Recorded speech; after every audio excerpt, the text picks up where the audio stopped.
Hi, everyone. My name is Ninel Anderson, and I'm CEO of Devoted Studios, and I'm your host at Devoted Speakeasy.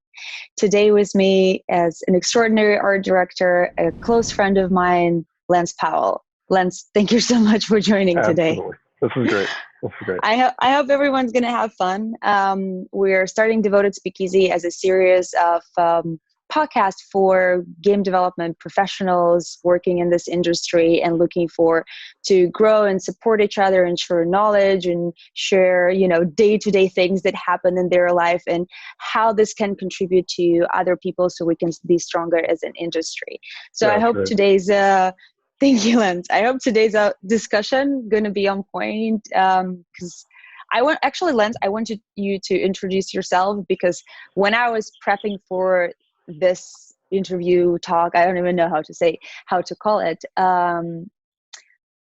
There's so much on you.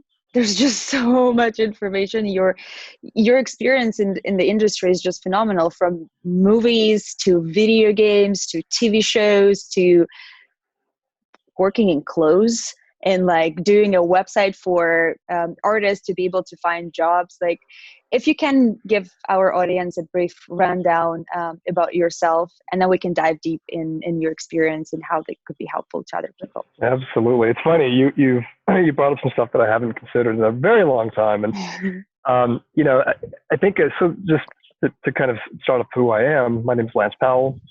I'm an art director in video games.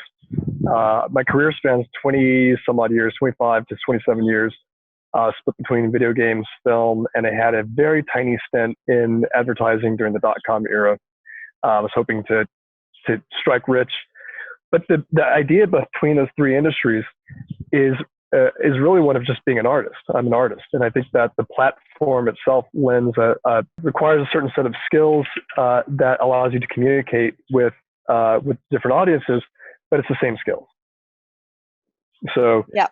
At my core, I'm an artist, and I'm sure we'll dig much deeper into that. Can you give us some highlights on the projects that you worked on through your career so people know more about you, even if they don't know yet? Because I'm like, who doesn't? Let's see how far backwards I can go. The first project that I worked on was as an artist was Mech Warrior 2. That was at Activision. Mahjong as well. I don't know if Mahjong's really a highlight, but that was the first game that got me into games. The story behind that's a very short one. I was hired at Activision shortly after they came out of Chapter 11. They were working on a couple different titles. I just transferred in from Symantec as doing technical support and quality assurance. I happen to know Novell networking, and this is exactly what they needed. They needed somebody who's kind of a catch-all tech person who could set up networks, do desktop support and whatnot. One of the producers saw that I had some artistic skills. I don't remember how he found them, but his name is Tom Sloper, and he said, "Hey, look, I've got no one to work on these 2D tiles for Mahjong, and I've got a time frame. I think you're an artist, at least what I hear. Would you be open to doing some work for me, on the side?"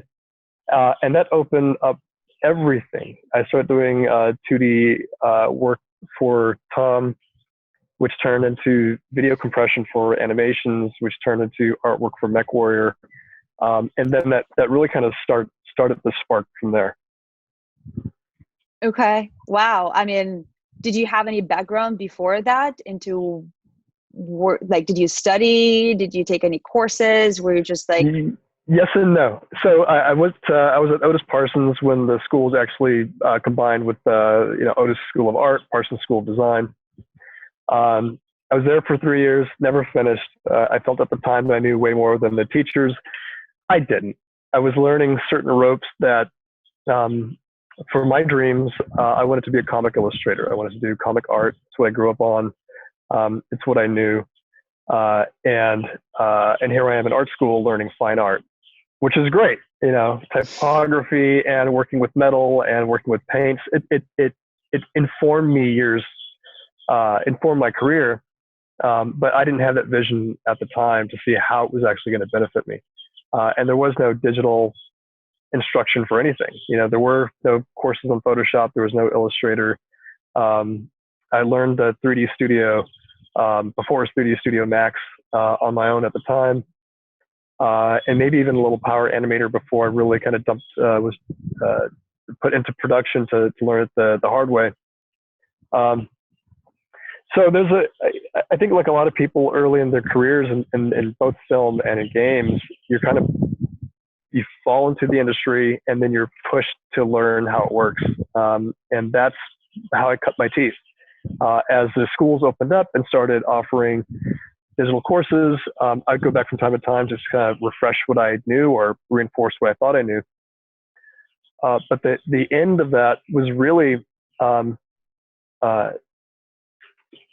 having a broad interest in everything really just kind of spoke to, for me, the possibilities of the digital mediums that were just opening up. So I didn't have a clear vision of video games. So you just got lucky. You were at Activision in the right place at the right time and be like, hey, are you an artist by any chance? Can you just draw me on the side? There's a gig here. That how it worked? There's a lot of stories like that. So my first story started at Symantec. So when I was a kid, I had nothing in my mind but illustration. I just wanted to draw pictures and draw comic book characters. And at 15, I called up Marvel Studios to find out what it took to become a Marvel illustrator. And they put me on the phone with Sal Buscema, who Sal Buscema. Sorry, this is beautiful. It's the craziest story because here I am, a 15-year-old kid talking to this guy on the phone who's somebody I idolized and grew up with. He didn't know that. I didn't really let that on. He basically was like, this is what you need for comic illustration.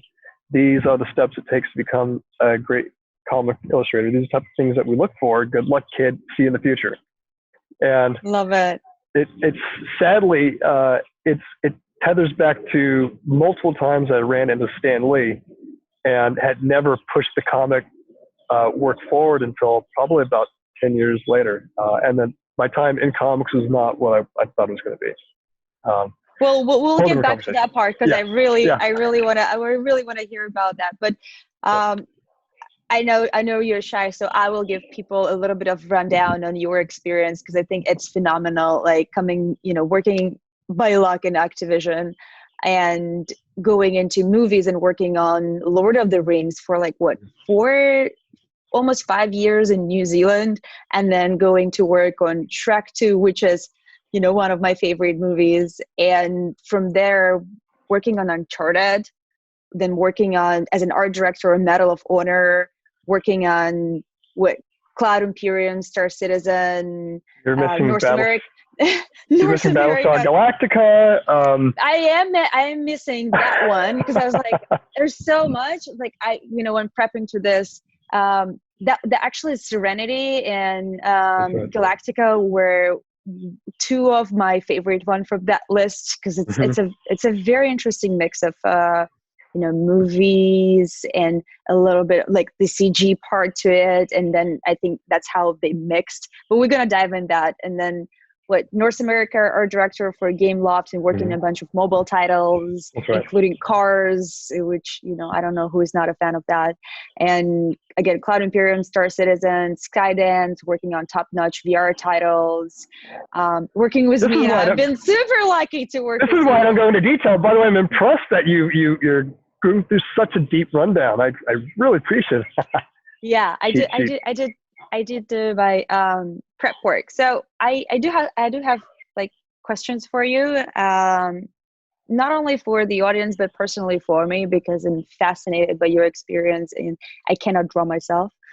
So I have a good understanding of production when it comes to video games, but I absolutely don't have an understanding when it comes to production of the movies. And the movies like Lord of the Ring, in my head it's like, I don't know, 30 years of production, 20,000 people, like how the production on that kind of projects work and what it takes from the team of that size to collaborate and be effective and ship timely. Can you tell me more about that? Yeah, it's really interesting. So my work on Lord of the Rings was split into three major categories. One was surfacing, which was my primary focus. The second was making 360 cycloramas, which is basically like a 360 matte painting. And the third was doing shading for everything I was doing surfacing for. So my view inside of production was, especially my very first big production as an artist was really interesting. I think that, the team, by the time I'd gotten there, had done at least 2 years of R&D. They were building the pipelines. They had a clear vision of what was going to be required to produce the production. And they'd been working at a fairly high level up until that point. So when I showed up, is my second stint in film, coming from prior to that was at Sony a couple of years before that, and a completely different role. So the experience is really. How big was the team when you joined, and how big was the team on its peak, and then when you guys finished? Like Lord of the Rings. Yeah, Lord of the Rings 1 was about 400 people. Lord of the Rings 3 was about 650 people. Wow. Yeah, and I think that they're also. I don't quote me because I think I'm mixing this up with King Kong, but there are also external studios doing some support on shot comps and lighting and everything else. So I don't remember the details anymore. It's been any number of years, but it's the difference between. It's really easy to contrast the difference between games and film through this. Games requires deep collaboration and curiosity and cohesion between a vision, like an idea coming from a creative director or a design director or an art director, that needs to be seen through over a very long period of time, over an experience that, if it's a first-person shooter, needs to last somewhere between 15 minutes to 30 minutes for a game experience, maybe up to an hour and a half for a game experience. The total package is like 7 hours. If we're lucky, 7 hours. Our other art director is playing Dota probably like, I don't know. He has like 6,000 hours in Dota, and my younger brother has like 3 or something. And that's horrifying. Anytime I think about it, that I'm like, wow, What could you have done with those 3 months straight? Learn to play piano. I'm kidding. Yeah. I'm kidding. There's a million things you could probably learn to do. But it's what's interesting is that the film is it's the opposite. Leadership is run through coordinators for the most part. The coordinators work with the leads in order to flesh out what needs to get done, but then the tasks are handed to individuals. So the collaboration is very limited to high precision execution of one very specific thing. So if you're a modeler, you're modeling. If you're doing textures, you're texturing. If you're doing animation, you're doing animation. You're not bouncing between multiple things. You're very specialized in your area. And how does that come together if everyone is super individual? I mean, I don't expect an animator in video games to do, concept art as well, but like, how do they cohesively create this Lord of the Rings is like, what, 2.5 hours of movie? The final movie was 5 hours for the director cut. That's a lot of content, and it's the work gets done by passing the baton. That the story and layout guys will wrap up their previs. The previs gets sent over to the shot people who break down the shots into the core components. Those core components get sent to the modelers. The modelers will finish their work. It goes to the texture folk. The texture folk will submit their work to the lighters and the compositors. So there's a chain of passing the baton where it goes from one person to the next, and that person is a specialist in their field. So they're making those changes very fine-tuned to match whatever cinematic look they're trying to create. And what if one of these chains breaks? Happens all the time. So did you guys have any stories of like that, how it broke and this is how the awesome team fixed it? Yeah, multiple things. So, you learn your lessons by failure is one of the greatest tools in production. Failures, you build your bridge with intention. Failure is what shows you the flaws in your intention, and you find your solutions to work through them to move forward. But you never let it stop you. And a good example of that, if you remember the Balrog from the first Lord of the Rings, I didn't work on this. I'd only saw what happened during the transition of the original concept. The original concept was almost unrenderable. It was a creature completely built out of NURBS. It was emitting an insane amount of particles for its fire. And a CG artist named Gray Horsfeld came up with a new technique to, I think Maya had just rolled out its sub-D geometry, which is much lighter than NURBS. So the Balrog was converted over to sub-D. And then instead of emitting a ton of particles, it would emit a ton of cards. And then the cards were animated texture maps of flames. That same technique was used for, in film 2, if you remember the scene where the Ents were attacking Isengard, where they're pulling out these posts from the water. All that water was the exact same technique as the fire for the Balrog. So it's a ton of cards. They're all animated textures moving towards the camera. And that's how you get around. I want to be an artist. Now I want to be an artist.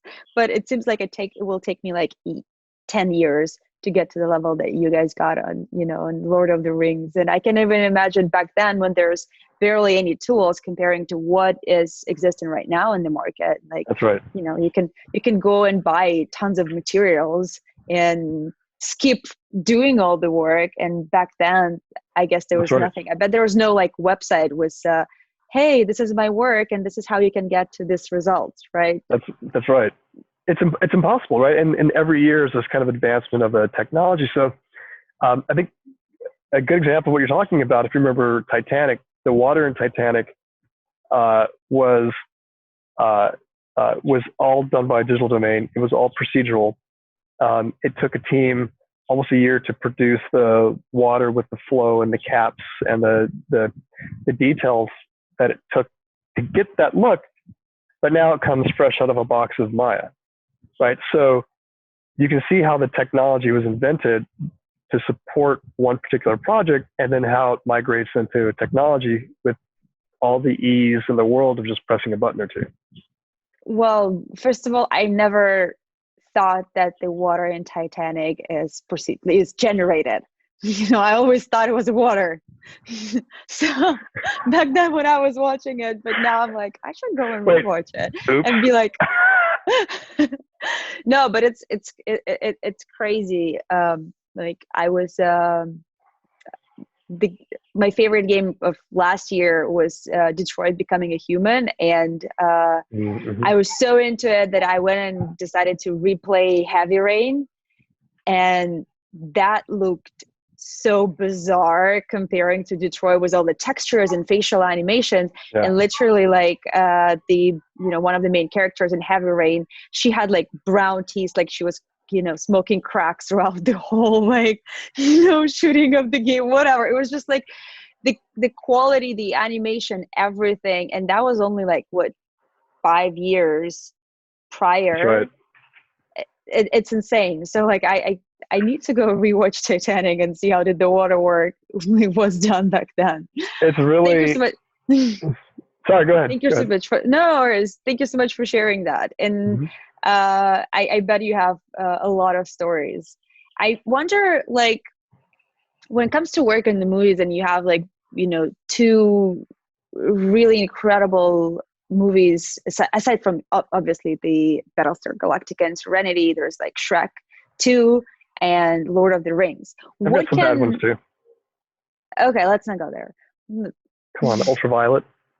Oh yeah, Actually, I don't think it's a bad movie. Like it's okay. I don't think my time was wasted. There's a Anyway, story in that, but go ahead. okay, let's do a story. I meant Oh, it. so Ultraviolet was the very first project that I used something called X11, which was Unix's version of Photoshop. It had no undo. So the concept behind Ultraviolet, if you imagine 24 frames a second, right? You're doing, the length of a shot. You've got to go through every frame. I was painting out trees from Hong Kong because in this future where they, in this kind of vampire future for the movie, the location had nothing green. The vampires had kind of taken over, and they just hated trees and grass and whatnot. So I had to go through multiple shots and paint out every bush or anything that was green in every single shot that came through the studio I was working at, in a program that had no undo. You cannot mess up, or you've got to shut down and start all over again. Loading up, each frame of each film frame is about 50 megs per frame. So if you imagine just shutting down to start all over, the sequence alone is just loading it up took minutes. So you're really working at a very slow pace, and you're very diligent about what you're doing. So how many times did you have to redo it? Like, did you have like a wall where it was cryo and you were like marking it like, what? Yeah. You got to start slapping yourself on the hand. I don't know, 30, 40. In the first couple of hours, you're just constantly restarting because you're trying to figure out your process. Was there any alternative to that program back then? Anything? Not at the time.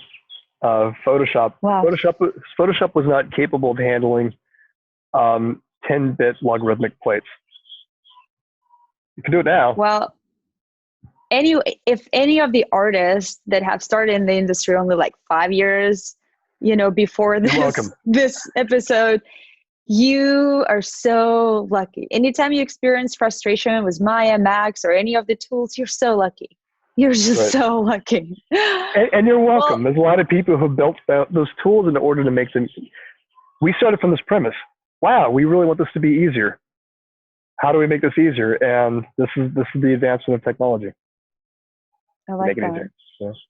I like that. So if you would take the experience from working in movies and think of like what the game development industry could learn to make game production easier, what would you recommend? What would you point out?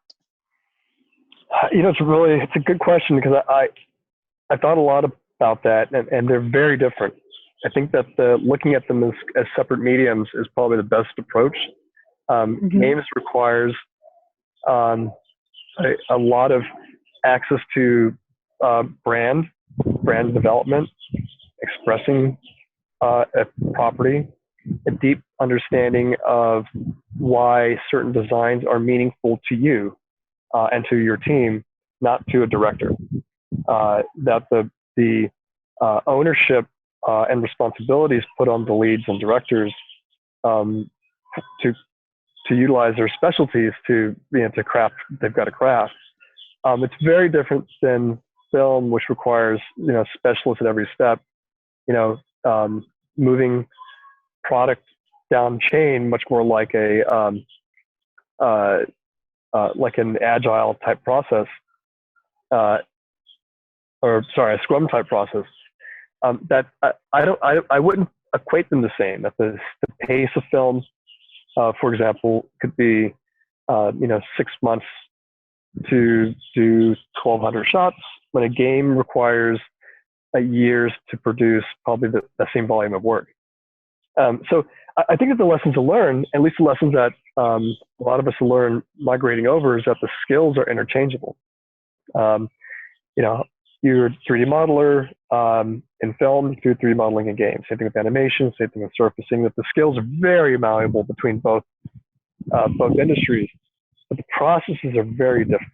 And I think that I'd like to say that film can learn a lesson from games, and that the the concepts could be expressed in a much deeper fashion if the teams had more ownership over the creative.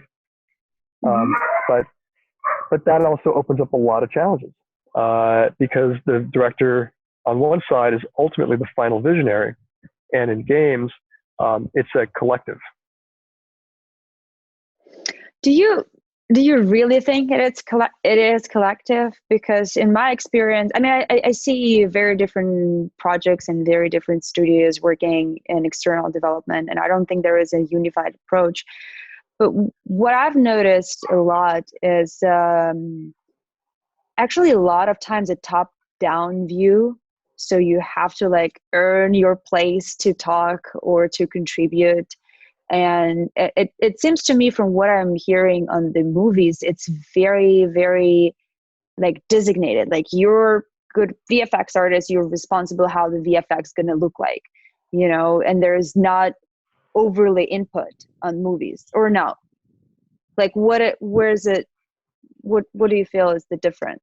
Movies have a very deep pre-production process. I think that in that pre-production process, everything that needs to be figured out is figured out. This is very different than games. I think that the luxury of that in games is seen by very few teams.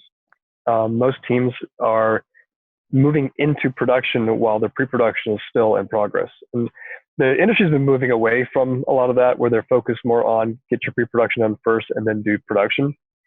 But that's still, I think, it's still a dream for some studios. So, sorry, I just lost track of what your question was. Okay, no worries. My question is where do in which industry the specialist has more autonomy and, you know, allowed to be a professional in a sense that I'm a VFX artist, I know how to do VFX, and therefore I'm going to do them the way I know it needs to be done without tremendous amount of input from the people who are not VFX artists? That's a good question. VFX artists have a lot of autonomy, I think, on both sides. That most people, regardless of the industry, tend to look at VFX as, you know,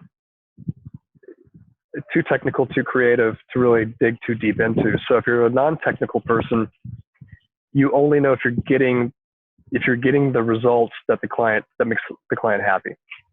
On the other side, it's you're getting the results that that time allows. So in games, you know, you may have, let's say on Star Citizen, you may have thousands of effects. 60% of these effects you can classify as laser, fire, smoke, blood. Film is very different in that you're building to a shot or a sequence. And that the artist working in that shot or sequence typically has a lot of ownership over the end product, but they're given a lot of material up front on how certain things need to look. So if you take something like Lord of the Rings, there wasn't a lot left to the imagination when it came to like concept art. That every shot had storyboards, every shot had some shot breakdown where we knew what the effects were. The quality standard needed to be photoreal. So there's a lot that's kind of assumed right out of the gate in film. On the game side, you have a lot of flexibility, even if you don't have the concept art in hand specifically. If you're doing a first-person shooter, you've got real life to draw your reference from. So a lot of artists when they're doing the photoreal work in games tend to rely on source material they can just go grab and start from. It's not shaped by concept artists. It's not approved by a director. That looks like it fits in the game. It looks real. You can break it down into its core constituents to make sure you're getting the right volume, the right effects at certain timing. But unless you've got a concept art team drawing out what that explosion needs to look like explicitly, it's very free form. Got it. End result is the same, but how you get there is very different. So if I can sum up, so I learned from this as well, right? So in movies, it's very directed, like the form and shape is already built before you start working on it, but then you can work and be creative within that form and shape. That's correct. And in video games, it's very broad. We're building something while this thing is driving. We're fixing it while it's driving. That's right. And there's a lot of collaborative, experience and sharing and input. And sometimes it's disruptive, and sometimes it's cohesive, and sometimes it's, supporting, and sometimes it's all over the place. That's right. Right. That's right. Well, Wow. One of the things that's overlooked, though, I think pretty heavily in games is feel. I think that, when you're talking about a product, you're the first thing that you do is reach for feel. How does that make me feel? What do I feel about that? Am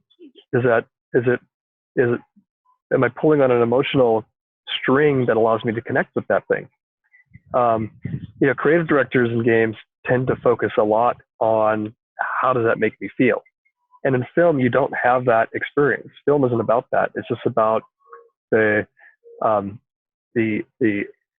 your attention to detail and your due diligence in making sure that it blends in with the rest of the world. It's a very different approach because feel has nothing to do with it. Interesting, because movies make me feel a lot. It makes me feel a lot, Well, look at video games as well, obviously. Look at it like this, and I think another way of looking at it is, you can imagine a new song. Quincy Jones, who was a composer, songwriter at Motown, had developed, some of the greatest talent around him for decades. Stevie Wonder, Aretha Franklin, there's a million people to name, but he required one thing from them every single time they were producing their content, which was, the emotional center of whatever you're producing has got to resonate and connect with people, because then you've got them. And so a hit in any capacity, movie, film, TV show, it's a hit because it resonates with people. And when you're part of a chain in film, you don't have that. You can't even see that far forward. In video games, you're talking about it every single day with the people who are producing it. And when you're in a meeting room where your shared experiences are trying to create this effect, the shared experiences are really coming down to, how does this make the art director feel? How does it make the design director feel? How does it make the creative director, animation director, senior producer, EP? How does all this stuff make everyone feel? And if we don't feel anything, then we know we're off track. And if we do feel something, and some people don't feel it, you've got to figure out a way to refine it so that they can connect with it, or you've got to scrap it and start over so that everyone can go, okay, that's the right direction. That feels right.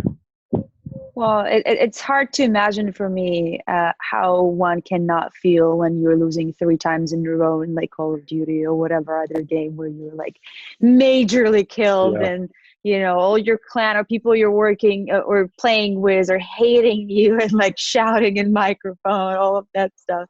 I don't compete professionally in video games, but I see people, this is very emotional. That's right. So, that's right. Well, thank you so much for sharing that. I wanna move into the thing that really interesting for me is your work on Uncharted. Was it Uncharted 1? Uncharted 1. I recently, with this quarantine situation, me and my husband, we played Uncharted 4 all the way through.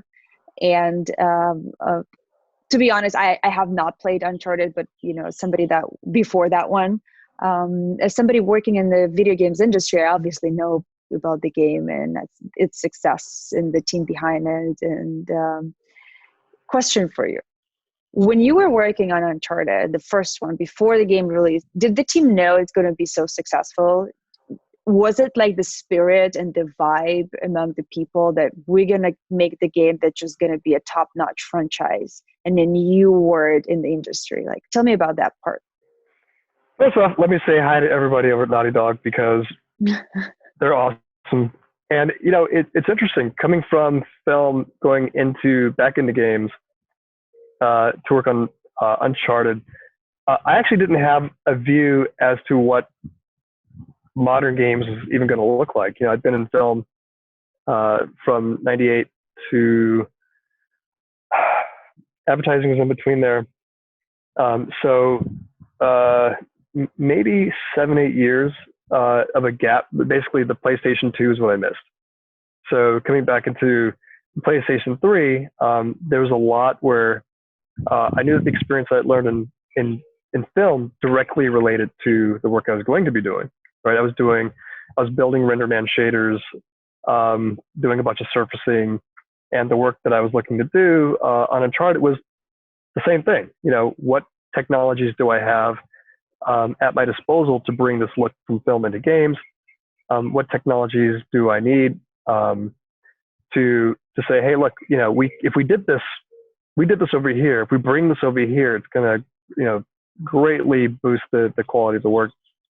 I didn't have that view until I got in. And what was really interesting was a transition that was happening internal at the time. Also, new set of eyes, new point of view. I didn't really have a perspective as to what was happening at the time. But to get the entire team onto Uncharted, the latest either Crash Bandicoot or Jak and Daxter, the PSP title. That's my favorite game, Crash Bandicoot, all time. It's all time. They had in Uncharted 4, they had a mini game where you could play a little bit of Crash Bandicoot. Awesome. And the games back then, when you die, you don't start in the middle. You go all the way back, and you're like, terrible experience. Terrible. Like, I don't want to. I like mild video games. Like right now, you're like, you died exact the same spot, you recover, and you go.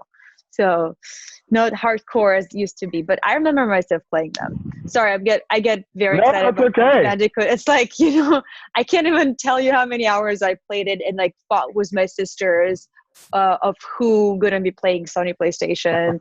And it was a whole thing. It gets me emotional. It was my first time working with a team that was that large, that focused on on a game team that was that focused on a single IP, where the technologies that they were building were very similar to, the water in Titanic, how the technology was going to work its way, into, kind of standard technology that the industry was going to use years later. There's a Red Door in Naughty Dog that was called the ICE development team. I don't know if you've seen it. I'm sure everyone's heard about it at this point in time. It's a red door, and you have to have access to get inside of it. There were 30 people or so working in there, and what these people were doing is about 30 engineers developing all the tools and technologies that was going to be rolled out into the rest of Sony products. And the test bed was in Uncharted. So we had, we're testing out global illumination. We're testing out water tech, dynamic tessellation. Really, really early in those technologies years.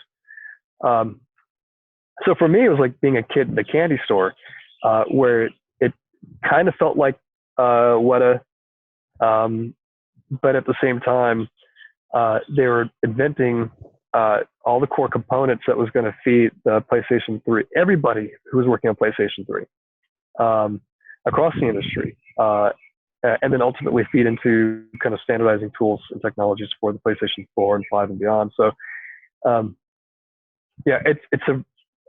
Naughty Dog was a really informative time, and a lot of my team that is on there now that have been working on Uncharted 3 and 4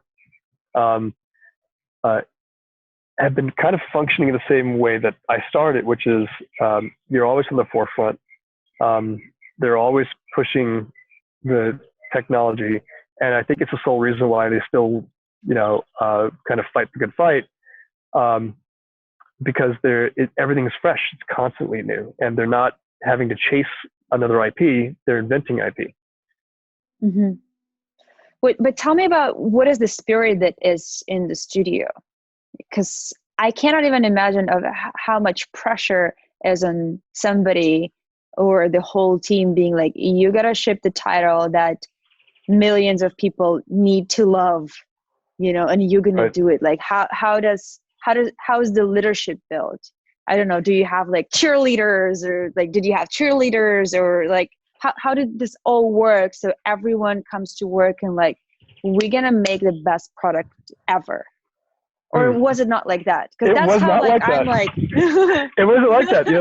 They hired professionals. They hired people who knew what they were doing. That was kind of the mantra of the studio. I think, looking at the way that they viewed development was very much from a film perspective. That there's, here's the vision that we want going forward. What's the roadmap in order to get there? What kind of personalities do we need? And what kind of skill sets do we need in order to have that fully expressed? And I think that the culture was, sorry guys, when I first got there wasn't any culture. There was, it was a flat hierarchy. I don't remember the total number of people that were there at the time, somewhere between 70 and 100. Very much like a film studio that has a very big vision. And the vision, reaching that vision is not necessarily about the culture. They understand that culture makes and breaks good product.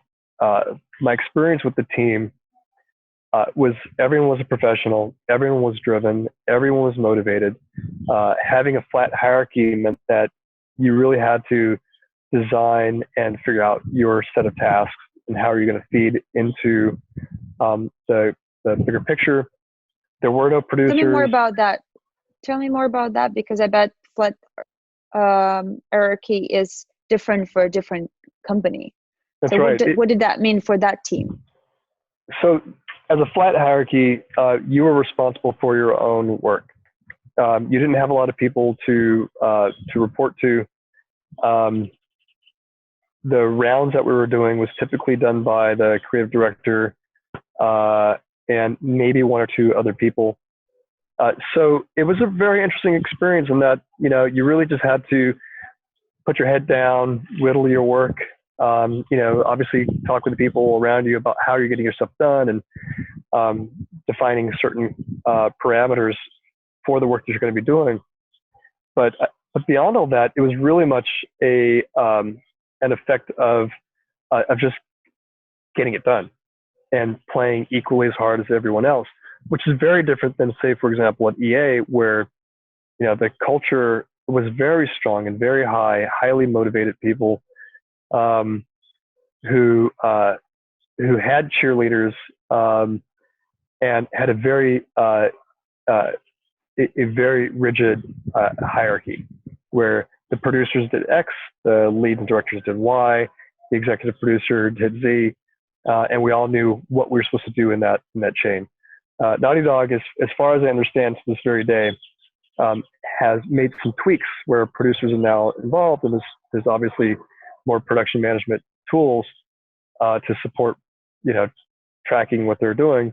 But at the time, there was none of that. There was no Jira, there was no Agile or Waterfall, there was no Scrum.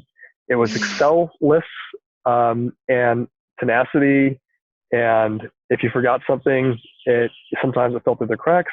Sometimes it would be brought back up, so it would be resurrected from the cracks.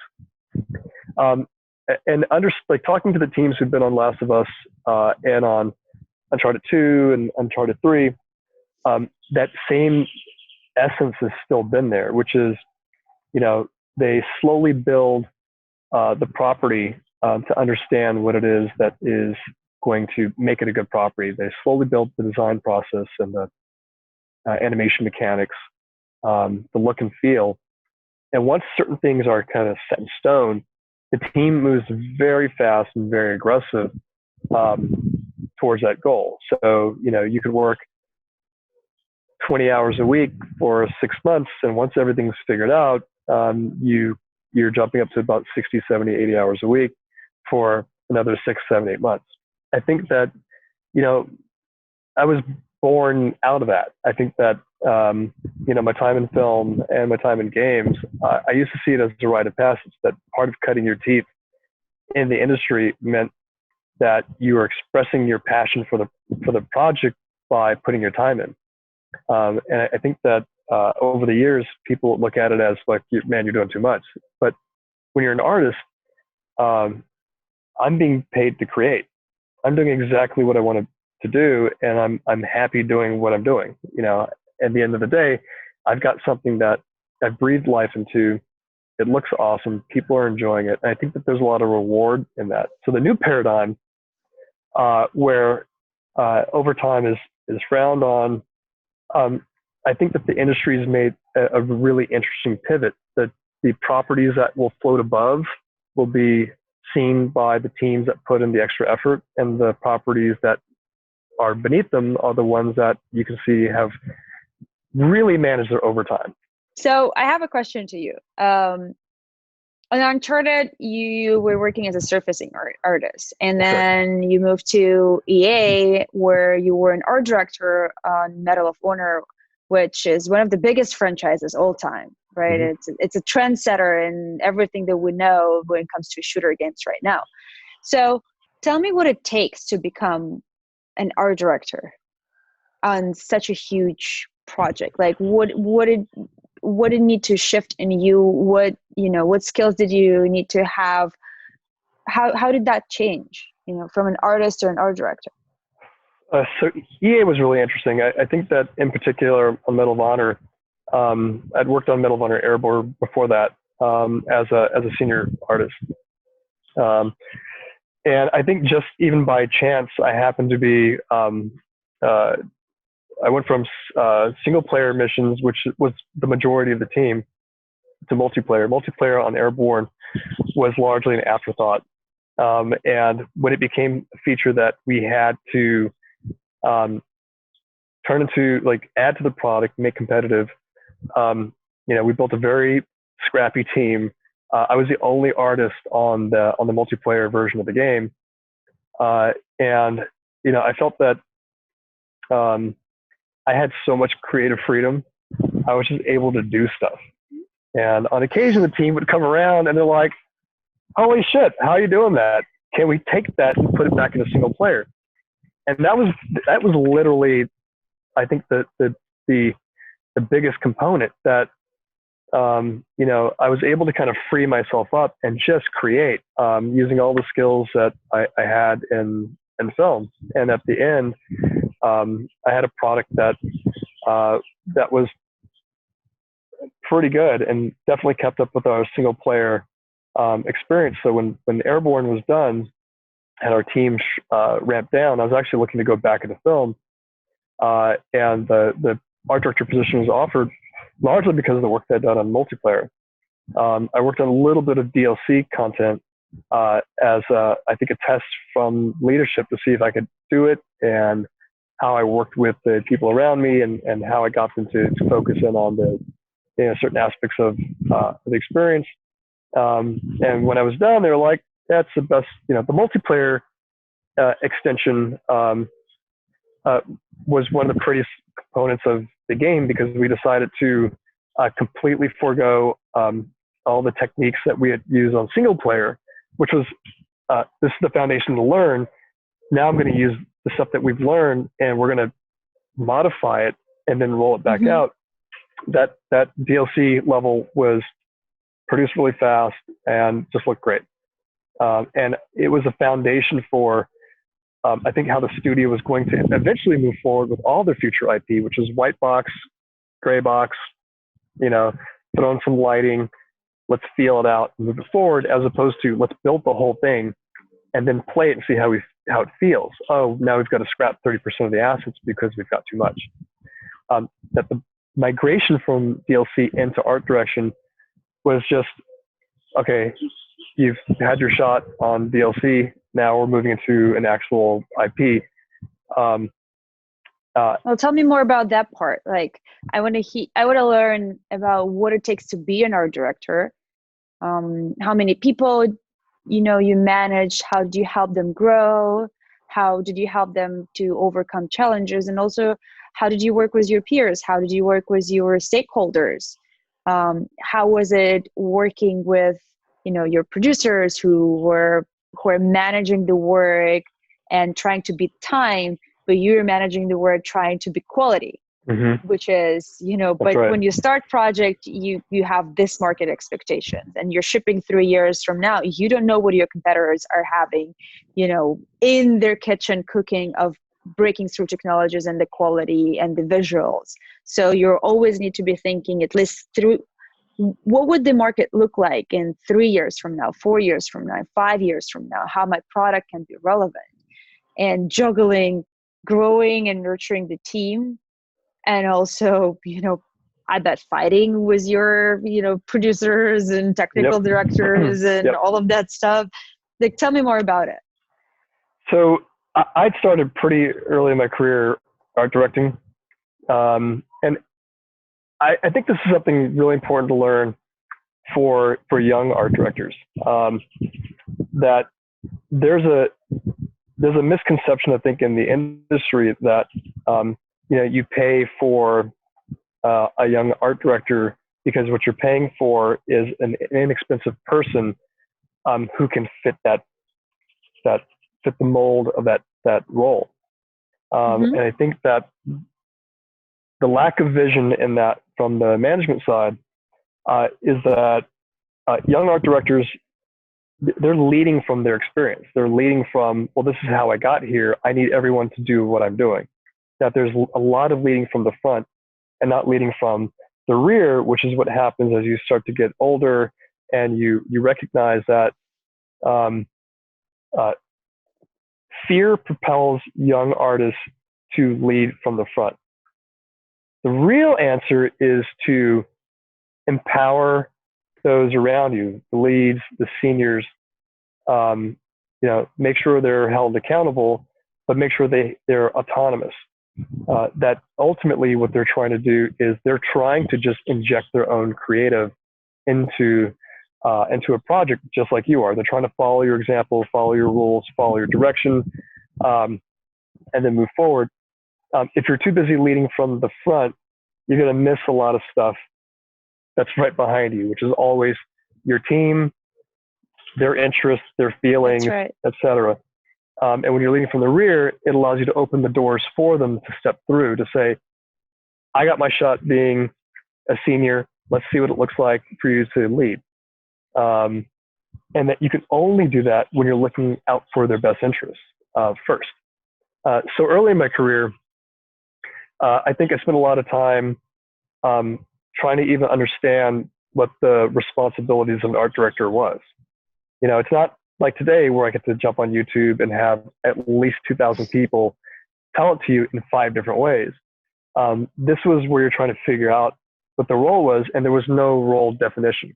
My first role, I would argue that I tried to find more information on what it is to be an art director in video games, and I didn't really find anything that would help for a professional. I would find something inspirational for somebody that hasn't worked as an art director in the industry, but somebody that is an art director in the industry. Like, how do you become better? That's a big question for me.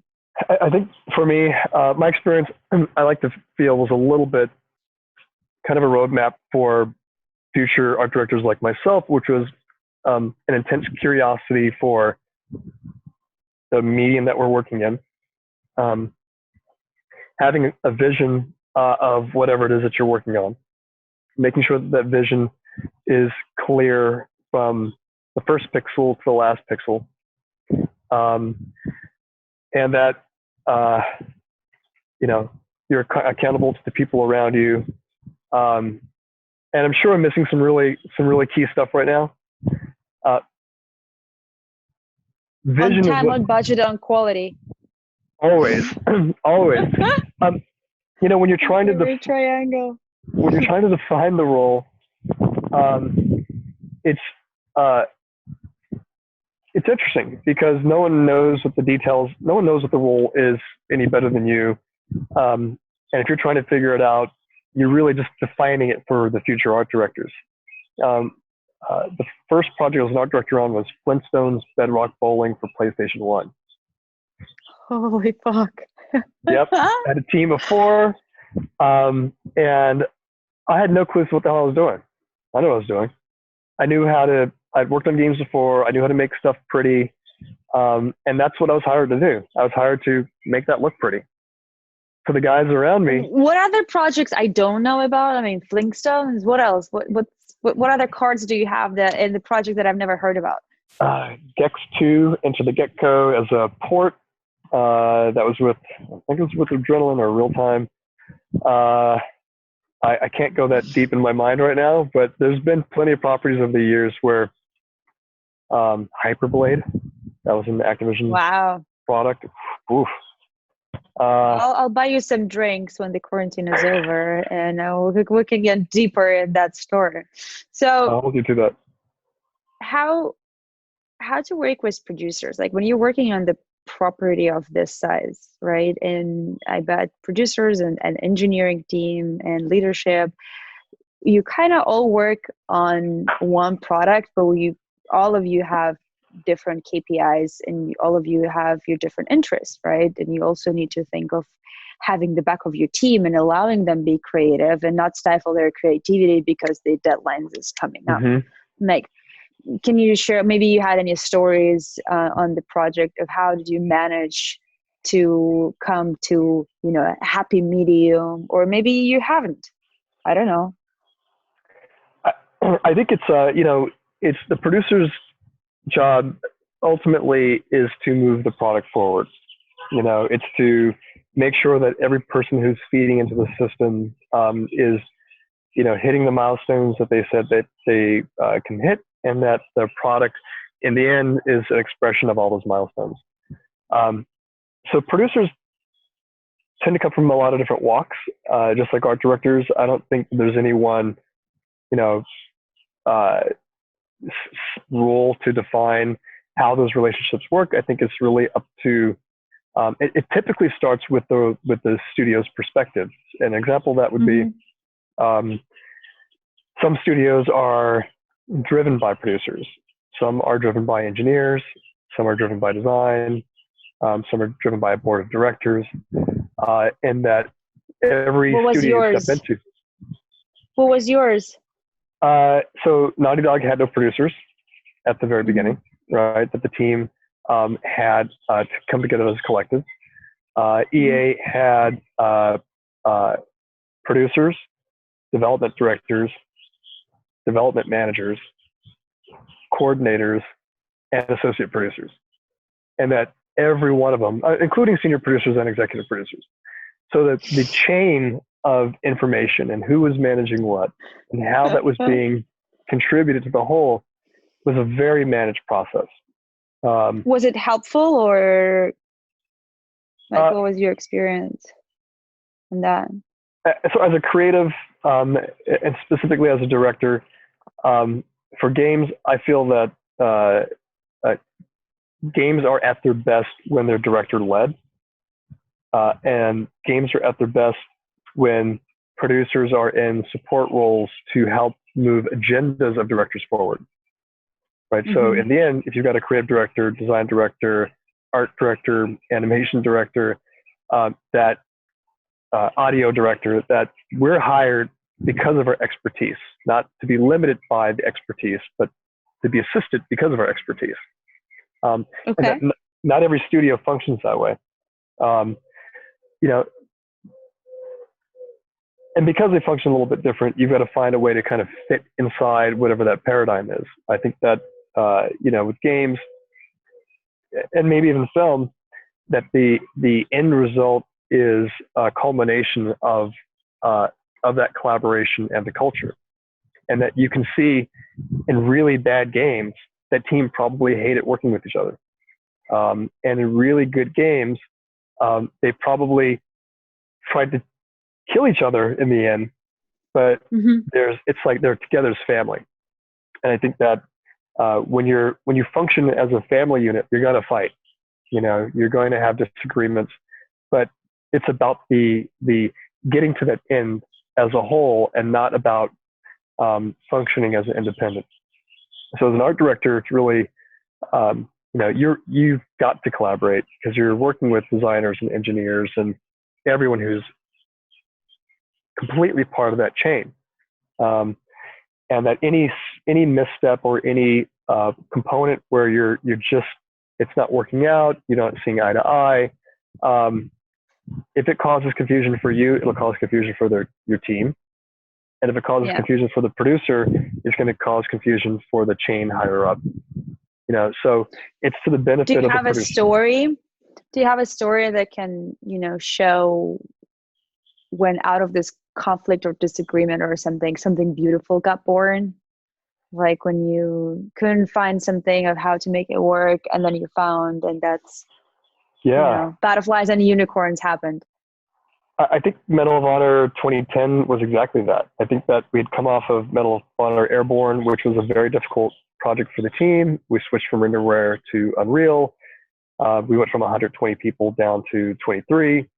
And we were really, we were trying to figure out, we were getting out of World War II. The property was being completely refreshed. And we basically had to scrap our old plans and old ideas on how we looked at team structure and rebuild for what we wanted the structure to be. And for me, that was, that was ownership over art. And for the producers, it was ownership over features. And for the development directors, it was responsibility over the schedule and budget. And that triangle, to me, was the smoothest triangle, because you didn't have one clear owner and you had a tiebreaker. And that allowed for calmer heads to really engage the milestones and the IP, that it wasn't one force versus another. It was, there's a tiebreaker in there who's controlling schedule and budget. Yeah. And I really appreciated that type of a setup.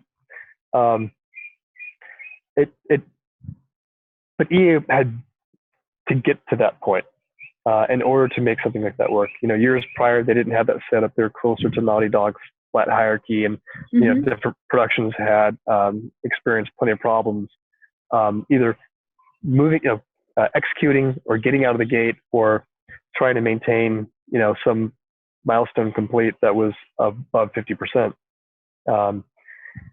So I think that in production, fights naturally happen. I think that the tension between producers and directors is just, it's built out of the roles. It's kind of built into how we function, that there's a dual ownership for the schedule. There's a dual ownership for the responsibilities.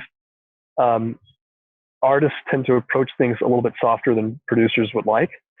And the reason why is artists are looking to connect with the art. And it's very difficult to put a time on innovation. You can't say innovate in 5 hours. And to that example, the biggest question to me all the time. I don't know how you guys manage that part. Drake from Uncharted. Drake was took 11 months to build that character. 11 months. And that was going through iteration and feedback, and let's sit on it for a month, and this doesn't quite feel right. We don't know what's wrong. Let's bring it back a couple months later and make some tweaks to it and see how we feel again. So the Nathan Drake character really had a long time to be ingested and felt out and understood before we got the character that we have right now, which is very different than how we do games today, which is if you're on a FPS, you've got exactly 7 weeks, right? You've got exactly 7 weeks, right? So from concept that's not true. I worked on the big franchises as well, and I know, especially with it is 7 weeks when you're doing the character externally. Yeah. But when people are doing it internally, it sometimes takes 11 months. Sometimes, I have stories when it took like a year and something, right. Because they were tweaking here, all of that stuff. That's right. Had one of the stories from the outsource manager when they were giving to an external studio around 7 weeks time to build it. And they were like, well, this is as much as it takes us internally. And then he went in internal Jira, and it actually took them twice longer than, to the team. But when you're not really looking into the time and what you're tracking, you're like, well, it feels like it is this. But then in reality, it's like when I'm sitting and I'm like, oh, it'll take me 15 minutes to do this. And then like 2 hours in, I'm still doing that. Our X level of Medal of Honor 2010 took 34 weeks. Our vertical. Wow. Yeah. And that was figuring, we had to figure it all out. And, we had to figure out what made this fun, what obviously what our quality bar was, how story was going to feed, the first voiceover to the very last. We had to figure everything out. We came up with a really phenomenal process in that. And then every level from then on took about 2 months, 3 months. That's insane. I mean, that sounds insane, but for me, what sounds even more insane is being a supervising art director on Star Citizen and supervising 7 studios at the time. Mm-hmm. And Star Citizen is pretty much, I would say, a TV series of video games industry, right? And it's the bunch of things are happening. There's 2 actually games within one game. How do you keep it consistent? There's also like a TV series that is going, or TV, YouTube series that is going about, Star Citizen. How was your experience in that? How was it working on the team? How was it collaborating with different studios? How do you make all of that consistent? How do you make communication work? So those are all really good questions. Star Citizen was interesting in that the 450 people, by the time I left, and there's probably about 300 when I started. We included Montreal in the course of my time. So I started with 6, ended up with 7 studios.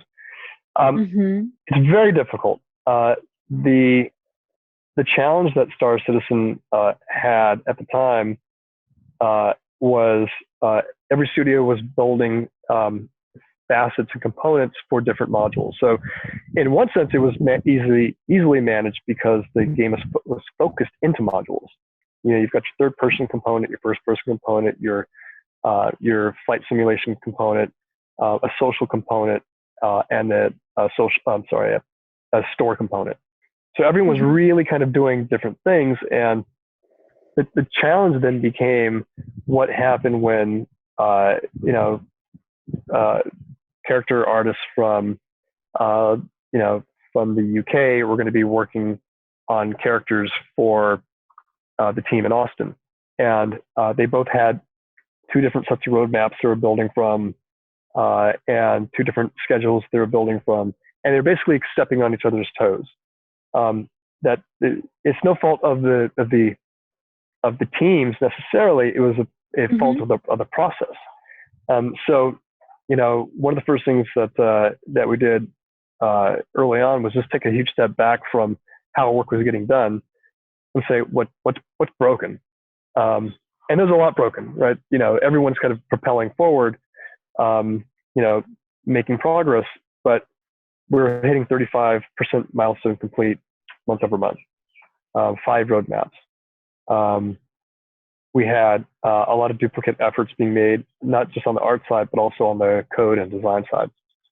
So the first thing we really had to do is clean all that up, make sure that the teams were doing, cross-continent stand-ups, that anything that they were working on the producer side, the producers had to make sure they were having deeper conversations about, who was actually going to take ownership over what responsibilities, and then line item out those duplicate responsibilities. But the goal is really interesting. The goal of Star Citizen in the end is very much one of what's in Chris's head. And what makes him excited is the same stuff that makes all of us excited. And that's one of the things I really loved about working with him. He's difficult in that he already knows what he wants. And that everyone else is building to that expectation. If the technology isn't there to that expectation, we've got to build the technology in order to meet that expectation. Well, it sounds like working within my team as well. It's exactly like working within your team.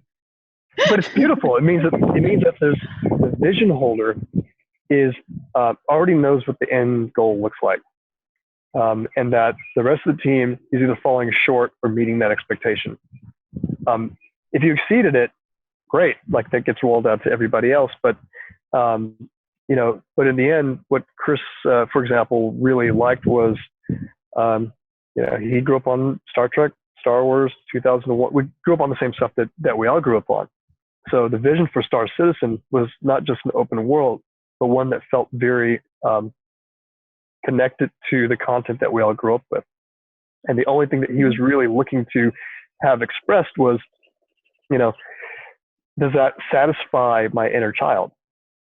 And if that satisfies my inner child, then that work is good. That's great. So that the challenges then weren't necessarily on production in that they weren't going to hit the goal. They were going to hit the goals. It's the velocity it was going to take and actually to get to that vision. And that's the part that was, I think, sorely missed, like that detail. You couldn't predict that Star Citizen was going to take 8 years or 9 years or 10 years. That you would say any rational sense that, 400 some odd people could get this done in 3 years or 4 years. But the bar is here, and the bar is in him, is here. So concept art can express it and he can like it, but you're looking at concept art that you would find in a film, not in the game. So you've got to not only build the artwork to be competitive on one level, but now you've got to push the technologies far beyond where it is in order to meet that film and cinematic experience.